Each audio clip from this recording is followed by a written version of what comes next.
আসসালামু আলাইকুম।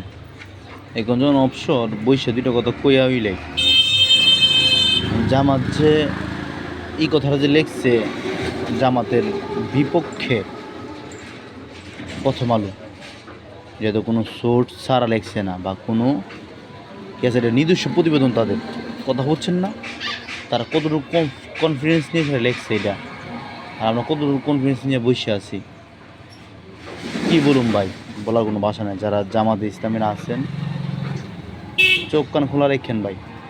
অন্ধভক্ত এসেরা দলের অন্ধভক্ত হয়ে দল করেন না। আমরাও কিছু দল করি, দলের অন্ধভক্ত না। যেটা হকের উপর থাকবে এটার উপর আমি আছি।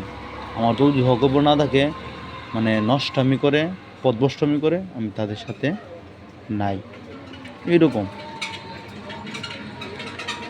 যারা প্রথম আলো পড়ছেন না, প্রথম আলো পড়ে দেখছেন, এটা অনলাইন অথবা প্রথম আলো পত্রিকা নিয়েছে, এরা পড়ে দেখছেন কী লেখছে, কী কইছে। তারা তারা সত্যই লেখছে, আমার মনে হয় মিথ্যা তো আর লেখবে না। আশা করি সত্যই লেখছে।